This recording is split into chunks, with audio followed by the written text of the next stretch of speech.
Good morning, good afternoon, and good evening to you, depending on where you are tuning in from in the world. So my name is Cara Powell, and I work at the Wine and Spirit Education Trust, who are hosting the webinar today. Thank you all so much for joining. So today's panel is going to be looking at the very hot topic of sustainability in Bordeaux, which I know many of you are particularly interested in, as it directly relates to this year's diploma question, which is being asked on the D6 independent research assignment. That said, any of you who are not studying the diploma, you're also extremely welcome, and this session is still going to be of huge interest to you. So just a very quick introduction for those of you who don't know who we are. The Wine and Spirit Education Trust is the world's leading provider of qualifications in wines, spirits, and sake. We operate across about 70 different countries over a network of 800 course providers, and we have our materials and exams translated into 15 different languages. So really there is a course for everyone in your local vicinity. So to find out any more about our courses, please visit wsetglobal.com. So just a few points of housekeeping before we really kick the session off. Just to let you know that today's session is going to be recorded, and you can watch this session or any of our other webinars that we have hosted on our WSET Global Hub, which can be found on YouTube. There is also a Q&A, which I think many of you, especially those doing the diploma, would probably like to make use of today. So there's a Q&A box at the bottom of your screen. So if you have any questions for our panelists, please pop your question in the box, and hopefully we will have some time at the end of the session to really go through all of those questions. So today's chair for the session is going to be Jaspreet Hodgson, who is head of premium wine sales at Bibendum Wines. So she holds the diploma in wines and spirits, having achieved merit in her overall performance. So huge congratulations to Jaspreet, because that is no mean feat, as I think we all know. She also achieved distinction in the independent research assignment. So Jaspreet now leads a team selling premium and fine wines to restaurants, hotels, and private members clubs in London. And she has a particular focus on Bordeaux. So I actually think she is the perfect candidate to be our chair for today. So without further ado, I will hand over to you, Jaspreet. Thank you, Clara. Yes, working closely with the chateaus in Bordeaux and seeing all this innovation happening. Really looking forward to this session, and we've got three amazing speakers with us today. So I'm just going to briefly introduce the speakers, and then we'll go into the session. So we've got Nick here, who joined Chateau Lafitte in 2012, and he got the ground running instantly, managing and taking responsibility within the vineyards, the forests, the gardens, and the plants. In those 11 years, the chateau has seen quite a big transformation, and in 2019 it became organic. And there's been a lot of different innovation going on from the vineyard to the winery that Nick will tell us more about. And then we have Pauline at Cantenac Brown, who has grown up around her family's passion for wine, nature, and general curiosity, which has led her into Margaux with Cantenac Brown. And she's been there for 6 years, taking on their exciting project that they're going on with their carbon neutral winery, which she'll tell us more about later. And then we also have Andy, who's in the buying team at Bibendum, and he's currently the buyer for Bordeaux, Champagne, and fine wine, to name a few categories. But Andy's main speciality is within France and Bordeaux. And with his expertise here, he's able to also take on a bit more of a holistic helicopter view in terms of sustainability, covering all the different levels.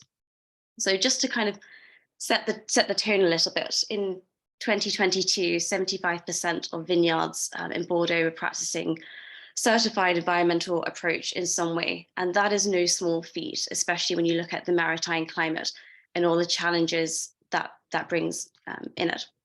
So I would like to start off, Nick and Pauline, with you. Can you just talk us a little bit of the approach that you've taken at Chateau Lafitte and Cantenac Brown, and what decisions you were kind of taking into consideration, deciding which certified approach to go down? And then can you just talk us a little bit about the changes that you've done from the vineyard to the winery? And Nick, maybe we'll just start off with you first. Okay, Well, hi everyone. So yeah, at Smith Lafitte, the sustainability has been a large subject since 1990 when Daniel and Florence bought the property. It was around 60 hectares property, which obviously has extended a little bit now. However, the aim has always been to have less impact on climate and soils and obviously people around us, including us working in it.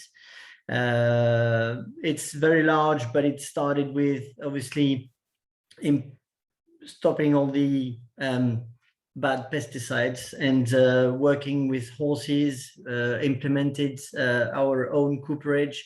The idea was to have less service provider, and more autonomy in terms of wine production. The other important part was to rapidly buy an island on River Garonne where we've planted rootstocks, which with our selection of varieties within the property helped us to have our own secluded grape varieties on our own rootstock, which enables us to craft. We don't do the grafting, obviously, but it helps us to have a better selection and our own selection that is on closer approach to what we like to do here. When we extended the vineyard, which is now about 80 hectares, we decided to keep as much forest around us, including in the new cellar, which I will talk about a little bit later. All those forests are all around the vineyards. We are surrounded by them. And it was important for Daniel and Florence to keep those forests for biodiversity and also obviously to have less impact on the environment and protect our neighborhood, which grows as everyone around big cities like Bordeaux. We also planted miles of hurdles, put in place vegetalized corridors, and decided to make our own compost using the branches from pruning, the vegetal that we're not using during the harvest, vegetal waste from the gardens, and horse manures. So we make our own compost, and we've transformed it a little bit later with a biodynamic compost. It doesn't obviously change a lot, but all those little bits put in place have less impact on the environment, and it's important for sustainability. When it comes to the approach of it was have less input and less input in the vineyard. When I talked about the forest that we've kept, we decided in 2013 to build another cellar, which is right in the middle of the forest. We call it the stealth cellar. It's quite underground with a vegetalized roof. Obviously, it was important for us to have this less impact on aircon, etc.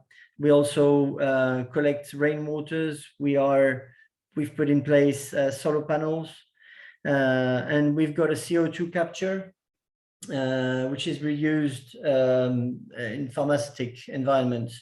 So that's a huge effect. It's got a huge impact, obviously, on the environment. Those rainwater, we reuse them in the vineyards, and all the other wasted water are treated.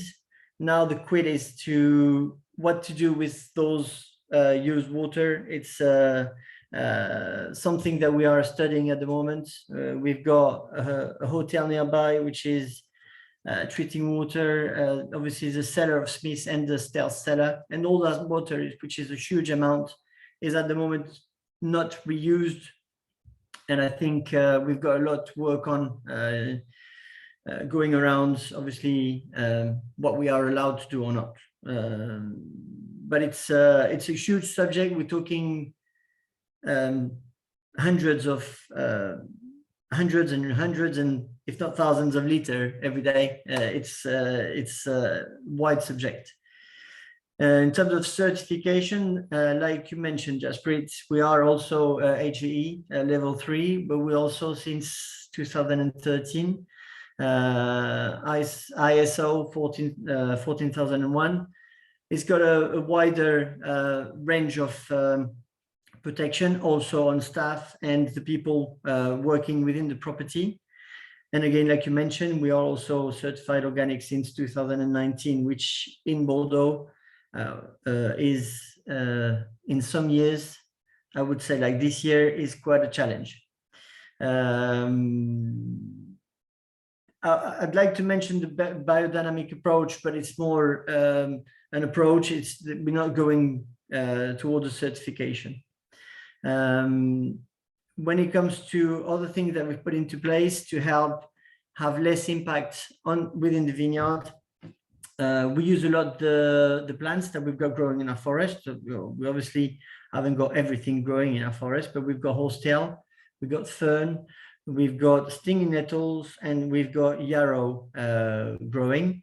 And we also use different plants that or aspect that we buy, like oak bark, wicker, chamomile. It's just as examples. It's important to talk about it because they've all got a different effect on the vines. Obviously, protect from fungus disease or all other aspects. So reduce the use of copper, sulfur, or other products that we are using in organic. But it's also got an effect on the wines, reducing the acidity, etc. I mean, it's controlling the acidity. It's quite wide, so it's difficult to go into too much details about the plants, but it's a huge subject. And I tackle this every year better and better. We're now growing, collecting, drying, and using all those preparations. And it's got I think a good impact on the vineyard and on the wines. Going forward, talking about the climate change, we also have to modify our pruning techniques. I'm not a big fan of late pruning. I think it's got a bad effect on the vine in the long term. However, pruning, leaving the branches long and finishing towards just at the last minute. When it comes to sun and dryness and heat burns, we use a lot of clay. It's also a huge help on pest control, like leaf hoppers. That could be a problem with those hot weather and affecting the maturity of the grapes. Obviously, with the heats and the climate warming, we, like everyone, have the subject of the sugar levels in the wines. So we tend to reduce the leaf surface. That's got a huge impact in the cellar. Obviously, having to make wine with a high potential alcohol in the grapes is sometimes difficult to start fermentation, and so it's important to work closely with the winemaker on that subject. And then it's important to talk about the soils, because there is a huge subject all around that says cover crop, no cover crop. Do we have to leave everything? And I tend to have a wider and a more close, almost plots to plots approach. It's every vintage is so different and it's so specific. For example, last year, cover crops was a disaster for production because all this cover crop were using all the available water, which was not a lot last year. And obviously it was draining a little bit more energy to the vine and the grapes. In some of the years, like this year, cover crops are a little bit more helpful. as long as they are controlled with, under the grape. But it's a huge subject. We've got fragile soils. We are quite harsh with the soils, especially being organic. A lot of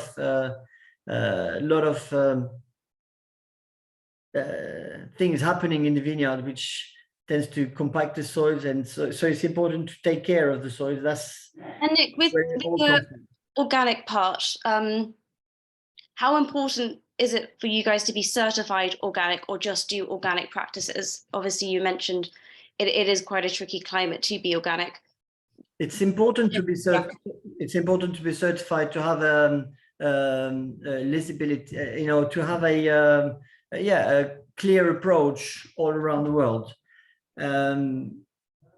When I mentioned about the beginning of the story of Daniel and Florence here in Smith for Lafitte, they wanted to go.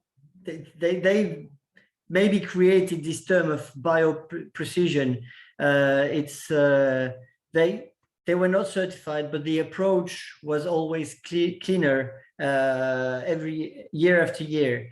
So it was only a matter of time a matter of time and philosophy to be certified, and it couldn't be any other way.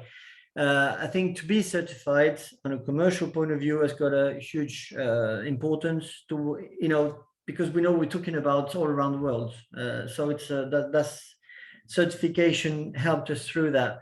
But the approach was there before the certification, even if we were not certified, obviously, but the approach was there. Just before I go on to Pauline, Andy, I'm just going to chime you in. Coming from the supplier side, how much does that make a difference from you seeing the kind of credentials of certified organic? I think it makes a huge difference. My business, we sell wines in pretty much every channel in the UK. So the interesting part really is for each channel what the different messages are and what's important. So we sell a lot of Bordeaux to supermarkets. And the approach there needs to be slightly different to in the on-trade in high-end restaurants. I think a lot of what Nicholas has been talking about over the last few minutes is particularly important to the on-trade, where it's much easier to be able to explain wines and explain the story of a wine as well. I think, the story is pretty much the most important part of the kind of experience for a lot of consumers when you're talking about kind of white tablecloth restaurants and that kind of thing. I think in the off-trade in supermarkets, a lot of the pressures we're getting for our customers is more around carbon emissions. Obviously, we work in the supply chain, and a lot of the carbon is not actually created in the vineyard, but it's actually created after the wine's been bottled. I think it's close to half of the carbon emissions come just purely from the kind of glass bottle itself. So lightening bottle weights and more sustainable packaging is a really important part of what we're trying to do at Bibendum for our customers. So, I think at the moment, the lightest weight bottle that you see in Bordeaux is now 300 grams. And you think even 5 years ago or 10 years ago in the kind of the days where people were looking at Parker for high scores, and there was very much a fashion towards heavy bottle weights and going up to almost a kilogram just for the glass. It's been really interesting seeing that kind of trend go the other way. I think it's an important part of the conversation. It's not as sexy and maybe not as relevant necessarily in some channels, but probably quite important to highlight, I think, Jazz. And Pauline, that leads on nicely to Cantenac Brown, especially with the carbon neutral winery plans. Do you want to tell us a little bit about what's been going on there? For sure. So hello, everyone, and thank you for joining us for this webinar. So Cantenac Brown, just to localize the Chateau, we are in the Margaux appellation, and we are a third classified growth. And it's quite interesting to see the common points we have with Smith, because just behind the Chateau, we have 20 hectares of forest. So the nature, the fauna and flora has always been really important at the estate. So we changed the owner in December 19th. It's a French family now, and since their arrival, we have so many projects for the chateau. Obviously, the first one was to work on the vineyard. So we had 48 hectares, now we have 60. We managed to increase quite significantly the size of the vineyard, and we always took consideration into the vineyard and take care of it, but since a long time. So José Sanfin is the managing director, and he's working here for 30-ish years. And since the beginning, we are taking care of the land, of the people, of the grapes. Obviously, we planted ages since 2008. We try to use as less products as possible, but it's like logical for us to take care of the land. And we are more and more thinking of organic biodynamic, but for now we are taking inspiration of each culture and making our own viticulture. And we adapt our work daily, year by year, because every year is not the same. So we have to adapt ourselves to the conditions, to weather, to the harvest, and so on. So it's not that easy to like be on the box. I don't change the box. We're gonna also, with the new winery, we're gonna be able to reuse the rain, the water of the rain for the garden also. And as Jaspreet said, we have a very important project for the winery. So this is the chateau. Today the chateau is here. The actual winery is right here, and the project is right there. So as you can see, we already had the buildings before, and it's an eco-sustainable project.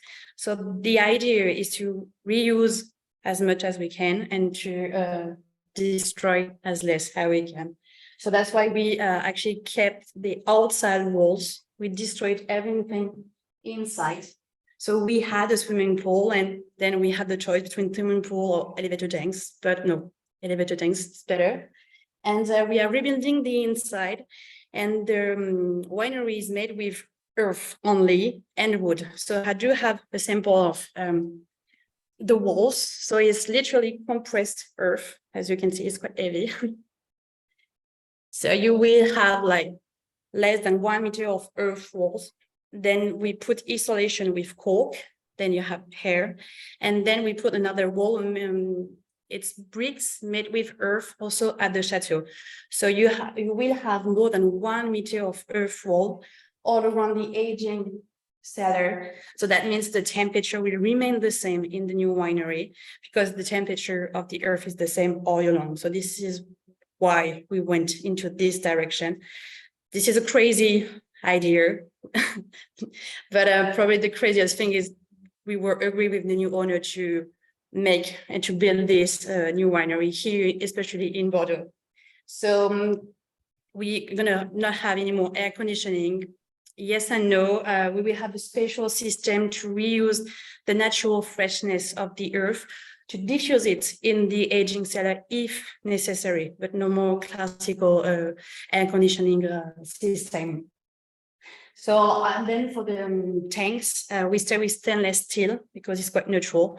Also for the wines, we doubled the number of tanks. We have 30 tanks now in the new winery. We will have 70 tanks, so kind of one per plot. So it will be even more easy for us to go deeper in terms of precision, expression, delicacy, elegancy of the different parts of our vineyards. And normally, the new winery will be ready for the coming harvest. So pressure is on, definitely, at the chateau, and we can wait to use it for the coming vintages. And we have very high expectation for it, and we have and always had high expectation for the winery and for the quality of the wines. So definitely, we have a tool as high as our expectation for the chateau.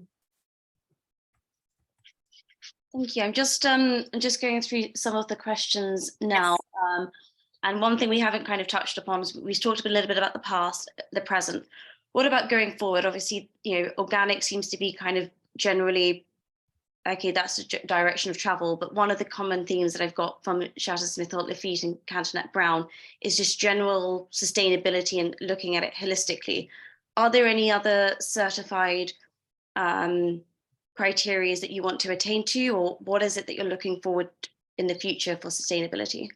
And the next step is the vineyard, actually. So we are already HVE3 and ISO 14001. We are working 15 hectares according to the organic viticulture. It's not organic, but we are following the ideas of the organic viticulture.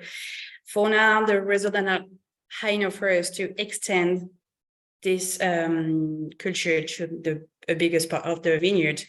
But yes, we are thinking of the organic, but you know, it's like the decision of the boss and the owner. So we'll see in the coming years if it's possible to go there to into this direction. But for now, yeah, we prefer to make our own viticulture. You have great ideas in the organic and biodynamic viticulture, so we take inspiration from that. But sometimes you need to do something in the vineyard to have a crop. So we are making them, but the idea is to put as less inputs in the vineyards as possible, and to bring the grapes to perfect ripeness in perfect condition for the team, for the earth, for the grapes, and also for the consumers. So we'll see in the coming years what will be the final decision and what will be the direction, but why not? We'll see. We've got a question here from Claire that's asked on the density of planting in Bordeaux. Has that changed much as you've gone to organic practices, given the impact on disease pressures, and what's the change in terms of the frequency of treatments? Or I know, Nick, obviously you've got to change things different seasons in terms of cover crops, depending how it's going. Sorry, I didn't quite. Just generally, has the density of planting changed as you've switched to organic practicing? I wish it has, but no, it hasn't. The idea to change density, well, in the early 2000, was to reduce the increase the density of plantation. So narrow rows and to have more vines every square meters. Being organic is making it more challenging. I'd rather have more ventilation and a little bit higher vines to have more control over the stability of the crop, like Pauline said. It's being in Bordeaux, you have to understand, for those that never came to Bordeaux or don't know about it, we are under the influence of the Atlantic Ocean, so we are really close to hot and humid weather, with lots of thunderstorms, with high potential of humidity. This is great for the soil and the reserves for the rest of the year, but when it comes to fungus disease, it's quite a challenge. So to have larger rows and higher vines would help, because it means more ventilation. Did we have to do it because of the organic? No, we did it before. Would I like to do it differently? Probably yes now. Thank you. Just talking about the dates of the harvest, obviously, as dates get early, the ripening season starts earlier, you're going to have to start thinking about different practices that you're doing in the vineyard in regards to pruning, etc. Could you both give us a few examples of things you're doing differently there? Right. When I mentioned this earlier about the pruning, lots of properties are pruning as late as possible. Some properties are even pruning when the vine has started growing, but it doesn't really change much about the cycle of the vine. Yes, of course, it changes a little bit, but when it comes to the wider picture of the whole season, you can see that you delay maybe the maturity of the grapes and the harvest for about, okay, maximum 4-5 days. I don't know, it's really difficult depending on the season, depending on lots of different aspects.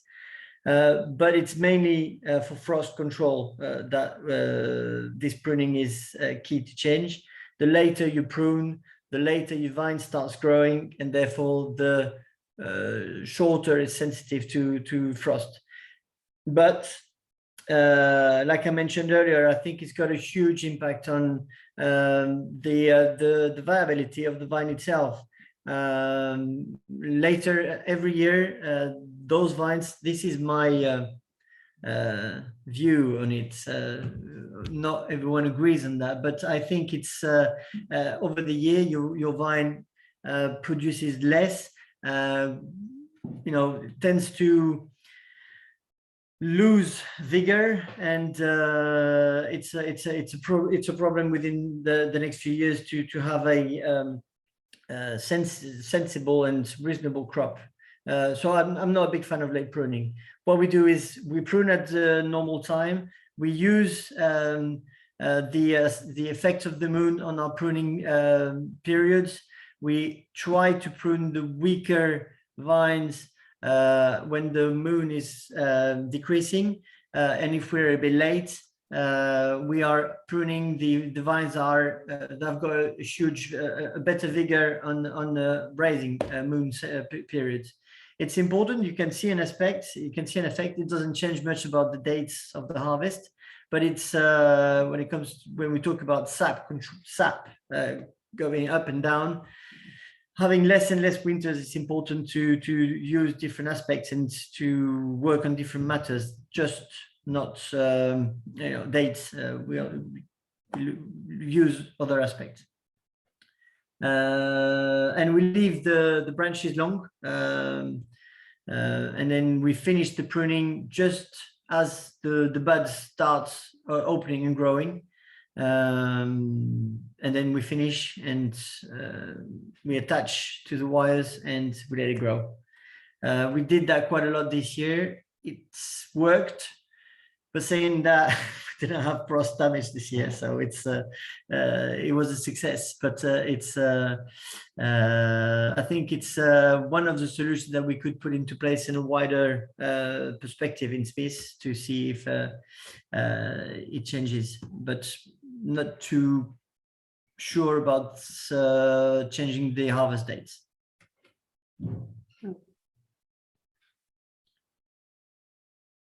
Great. We've got a question from Tobias on organic agriculture and the use of copper. Obviously, it can be a bit of a kind of balance here because you've got certified organic, but then you can also use quite a lot of copper, which can be harmful to the soil. So maybe this one for you, Pauline, because you've got part of the property that's certified organic and part not. Is this one of the challenges that you said where you try to look at things more holistically rather than just on certified? Actually, it's just a way for us to try this direction and see what will be the results on the vineyard. And as Nicolas said, and especially in the middle, we are right in the middle of the Atlantic Ocean and the estuary. So we have a lot of humidity and here, especially in the Medoc. So working on these 15 hectares into following the organic culture, it's like a test for us to see if we can expand it into the entire vineyard, and if it's okay for us and for the team to work 100% into organic viticulture. But we also, as I say, we have 60 hectares and we have few more hectares into plantation. So we are more and more paying attention to the soil, subsoil orientation, changing the orientation of the rows. As we know quite perfectly the vineyard now, we have the knowledge and the feedbacks of the previous vintages. We know what kind of grape we can plant here to have the best result. So for example, we had Cabernet Franc in the vineyard the past 20 years. And the idea was to blend them into Cantenac Brown, but actually we never managed to blend it. We just put 3% of Cabernet Franc into the 18 vintage. So just 3% in 20 years probably was not the perfect decision for us. So probably they were not in the perfect soil. The subsoil was not adapted to Cabernet Franc. So that's why we decided to stop and to replace them by Cabernet Sauvignon, because we made studies and we saw that the plots were perfectly adapted to Cabernet Sauvignon, not to Cabernet Franc. So we year after year we know much better our vineyard, and we can take decision to take the best of each plot year after year, and to adapt also, because we are working. So we are taking the results of the past work, but we are working for the next generation and next vintages. So we need now to take the best decision for the vineyard and for the winery. How do you see the use of copper? Do you guys use it much, or certified organic but actually choose not to use the copper? No. Or do you think actually sometimes you need to use it and it doesn't go against being harmful to the soil? The idea is to let the nature go, and if it's necessary to do something, obviously we're going to do it, but if it's not necessary, we let the nature goes on its course. And it's not because we're not into organic or biodynamic that we use much copper than the other essays. No, we use the right amount. Sometimes, it's kind of most of the time lower than everyone is expecting. So no, it's not because we're not into these two viticulture that we use much more copper or products. Absolutely not. Definitely not. No. It's not because we are not into specific viticulture, or if it's not because it's not written on the label that we are not taking care of the vineyard. And this is not, we are not taking consideration of it, or we are not doing something. No, yes, we are working a lot, but since a long time ago. So it's kind of logical for us to take care and to find the best solutions for everyone and for the consumers the first. We wanted to do our work, make the best wine possible with the less projects, chemical products, obviously. So if you analyze the wines, you won't find nothing inside. So, but it's our duty to work like this. So it's obvious for us. If I can add a little something about copper, obviously we have to use copper, and like Pauline mentioned, it's always important that for people to realize that we always decide before we do anything about a pressure and what happened and what we think will happen, and then we decide on how much copper we use. It's not just we're allowed to use copper, so let's go for it. The other thing I want to mention is that at the moment, being organic, just like everywhere else, I think, we are only allowed to use copper against mildew, which is in Bordeaux with the climate that we've got, sometimes challenging, if I may say.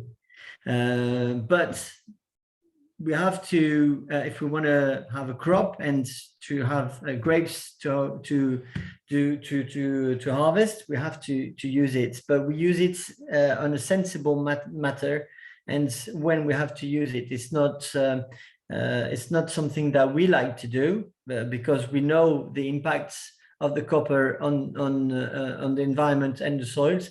But at the moment, in organic, we have to. Which is why the use of the plants, like I mentioned, you could think that the plants is just a artifact, but it's really useful. You can see the help of hostel against mildew, and you can see the help of oak on mildew, and especially on the grapes. So we try our hardest best to use as less as possible. However, some vintages, there are no other solutions unless you decide to lose your crop, which is not so good Difficult. for Just moving on to the future, Andy, maybe you can chime in on this one as well with your holistic view. We haven't really spoke much about grape varieties, and obviously trying to manage alcohol levels, different harvests is getting tricky. Do you see the introduction of different grape varieties, with Malbec, Petit Verdot, or the other ones that are being permitted, or is it for you guys much more preserving the grape varieties that you have and changing rootstocks? Andy, do you want to kind of chime in first? Yeah, I think it's inevitable that blends will change in the kind of probably more the mid to long term rather than any time in the short term. I think when you go to a chateau level, there's a huge amount of pride and history, and obviously the unique terroir that you need to consider when you kind of plant your vineyards and when you decide what blends to go with.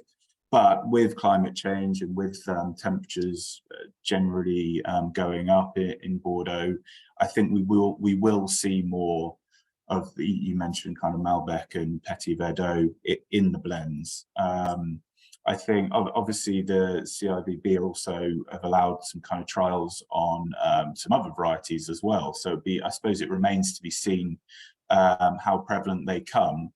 But it's important at least to be thinking about these things. I mean, no one can be too dogmatic about their approaches. And you think about the long history of so many of these chateaux. The reason they've been around for so long is that they are able to adapt.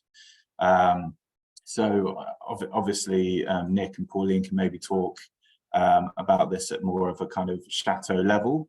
But I think, yeah, I mean, in summary, it's inevitable that we're going to see a slight change in blends over the next few years. So yeah, Nick, it'd be interesting to hear if what you think for Smith Haut Lafitte particularly. I'd like to work before we start working on changing the blends. Therefore, the grape variety that we are growing on our vineyards.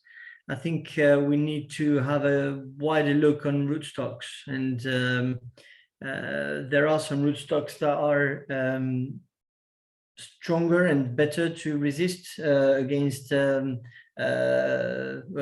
and hotter weather. We've got a good example in the southeast of France, so it's different climates, but those rootstocks maybe have a better results resisting to those sometimes extreme weather. We've got Petit Verdot here at Smith. The percentage in the blend is always around 5%, so I can't say that it will drastically change within the next few years. When it comes to other varieties, we haven't up to this day worked on implementing other varieties like Malbec, like you mentioned. I know there are some properties around us that are we're working on the Syrah. I'm a believer of we have our own specificity, and before we decide to change the whole of the Bordeaux experience that people know and that we know how to produce, we need to look at what goes underground before we talk about what goes overground and changing the varieties and the blends. That's my opinion. Whether my boss will be sharing this opinion, we'll see. But let's work on the rootstock, what goes underneath the ground, and there are some rootstocks that are not compatible anymore at all with the climate change. Because are there any rootstocks in particular that come to mind that aren't so compatible?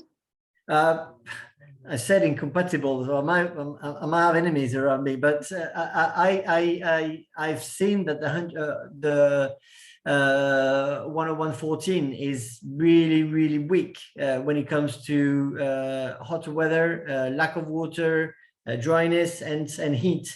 The vines are too weak to resist So we decided not to use that anymore.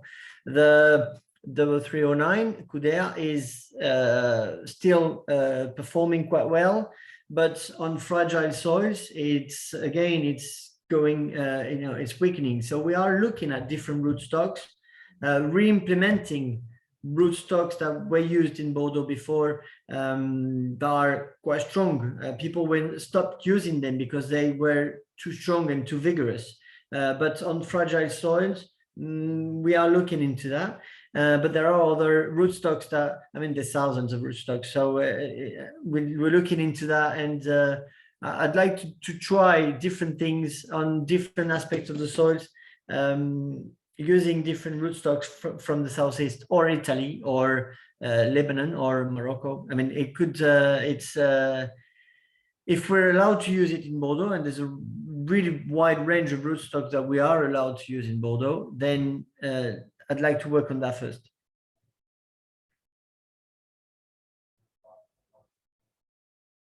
Great. And one thing that we haven't really kind of touched upon, there's all this great innovation and sustainability going on. Why so much in Bordeaux? You're asking me, or? Generally speaking, why not? Why not? Growth and innovation, and Bordeaux is kind of leading it in France. Where has that come from? Has that come from just more regulatory kind of expectations from the CVIB? Has it been some commercial practices? Like, what is driving this? Well, our ability to adapt ourselves to what we see going on around the world, what we see around us, is I think the main reason. But I think it's the same everywhere else. There has been quite over the recent years in France, especially, quite a bit of Bordeaux bashing. So it's obviously got a commercial sense going towards it, but that's not the main reason. The main reason really is depending on which property is working, and the objectives that they give themselves in terms of certification and production. But it's the main reason for us is carrying on a subject that was started more than 35 years ago. So it's I can't speak for the whole of the Bordeaux region. I'm pretty sure that the ability to say that Bordeaux is more products, more pesticides, more this, more that, more expensive, more of everything. This Bordeaux bashing has been quite important for people to start acting on sustainability and have an approach more clean, if I can say. But I can't intensify on that. I mean, you have to put your finger on something else, and the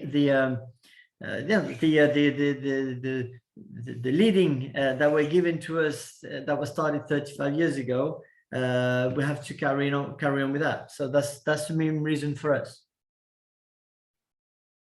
Then Bordeaux actually heard the message of like the environment and sustainability, and Bordeaux is huge, and as Nicolas said, we can't like speak for everyone, but each chateau is taking actions at its level to do something into this direction. So we have to see it and recognize the different efforts of Bordeaux and all the chateaux to do it. And we do not have all the same means and the same opportunities, and even the smaller sisters are taking care more and more about the vineyard and about their work and so on. So for once, Bordeaux is in the right direction, and we are all doing something, and Bordeaux is evolving, is adapting itself to the climate change.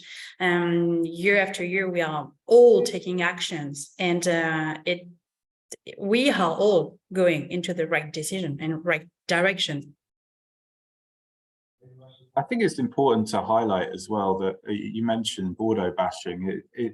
I think a lot of other regions in France particularly get talked about when we talk about sustainability over Bordeaux, and that's probably a fault maybe of the trade over here in the UK to an extent.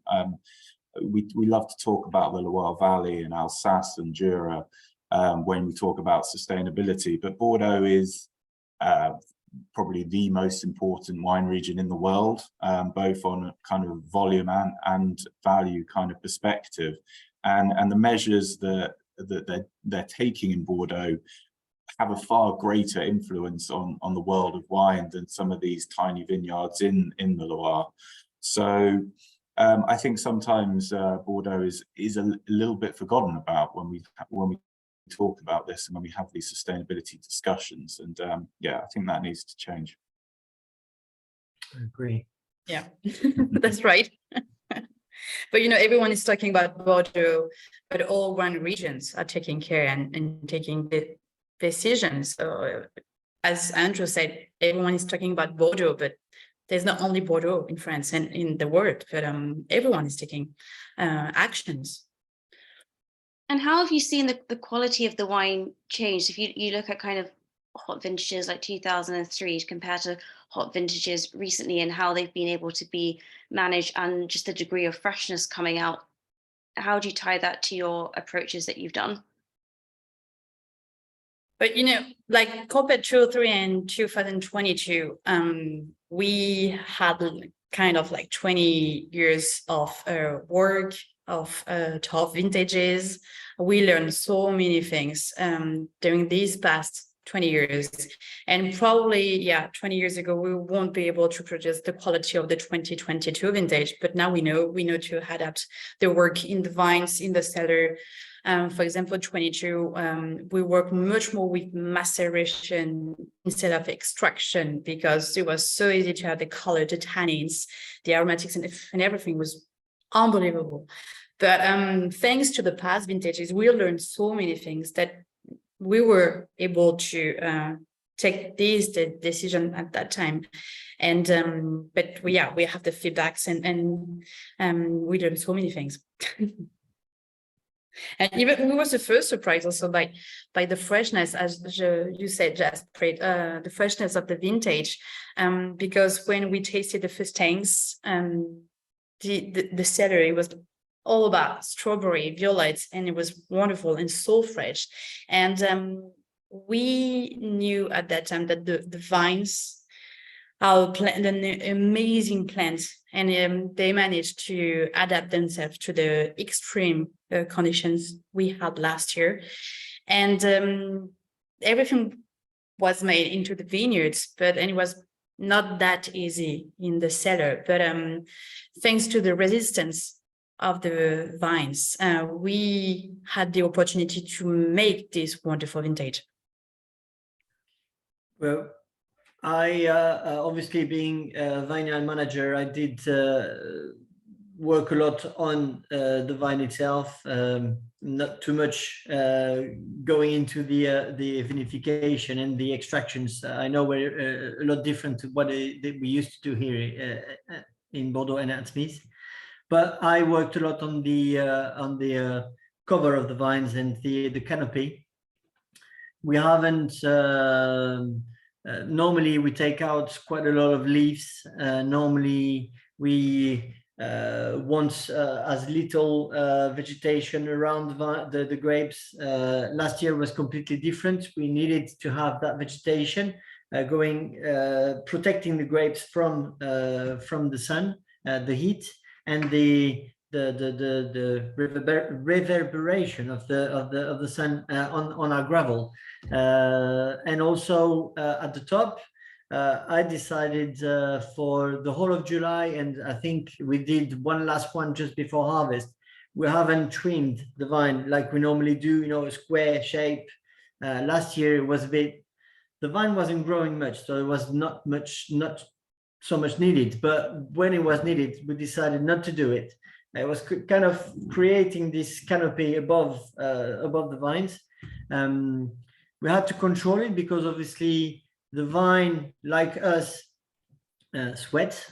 So more leaves, more transpiration, and it could be loss of water for the vines. But all this work has helped us to achieve a great vintage with the challenge that we had. But every year is a challenge for everyone, not just in Bordeaux, but everywhere else in France and around the world. But 2003, going back to that, it was a completely different winter. 2003 was a wet winter, and then it was hot, dry, and then there was a little bit more rain that we had towards the harvest. So it was similar, but quite a little bit different to 2022.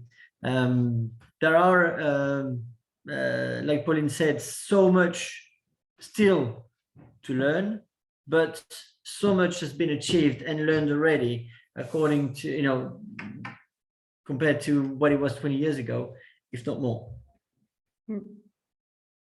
And finally, just to conclude, just to kind of look at a little bit of the kind of end supplier chain that Andy referenced earlier in terms of lighter bottles and transportation, do you feel any pressure on that end, or do you have any goals to kind of change that bit of the supply chain?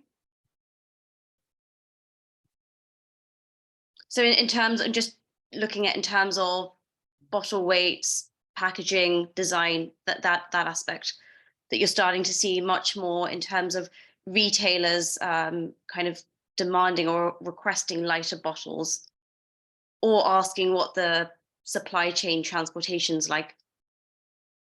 I think it's particularly important in the off trade, and that's definitely each of the supermarkets have their own goals around reducing glass weight and just carbon emissions in general.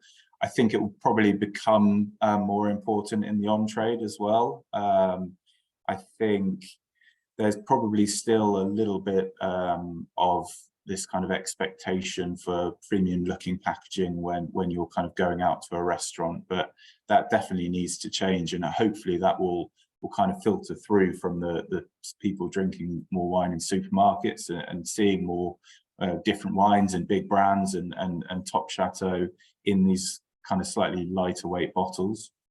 There's a kind of small trend, again, more so in the supermarkets than the on trade, to alternative packaging as well. So bag in box. You've got people like the Wine Society doing some excellent work in bringing a lot of their own label wines into bag in box for the everyday drinker. And again, I think it will inevitably, hopefully, feed through to the on trade as well, where people are serving wines by the glass. And you know, again, I keep referencing the UK because it's the market I work in, but we've got deposit return scheme coming in from the UK government very soon as well, which will mean that people have to think more and more about the product they're buying and packaging it comes in as well. Great. Well, that's been a really informative hour. Thank you, Andy, Nick, and Pauline, and I hope everyone's found this really informative. Yeah, thank you so much to our panelists, and thank you so much everyone who has tuned in today or who is watching this on our YouTube channel. Really hope that you enjoyed that session. There's a feedback poll that should have just popped up on your screens, so we'd really appreciate hearing from you. What did you like, what didn't you like, so that we can always improve. So the recording of the session is going to be emailed to everyone, as well as being available to watch on our YouTube channel, WSET Events Hub. We would like to extend a huge thank you to Bibendum for today's webinar, which has been delivered as part of our partnership with Matthew Clark Bibendum Limited. And an even bigger thank you to our wonderful speakers. It's absolutely fantastic to hear from people who are really at the top of their field and who have such an in-depth knowledge of Bordeaux and all of the practices that are employed. So I really hope that this session has been useful to our diploma students and has been of interest to those who are not studying the diploma. So to find out more about WSET courses and to sign up for any of our qualifications, please visit our Where to Study page at wsetglobal.com. And all that remains is to wish everyone a brilliant rest of the day. Thank you so much for tuning in. Thanks, everyone. Thank you. Bye. Thank you.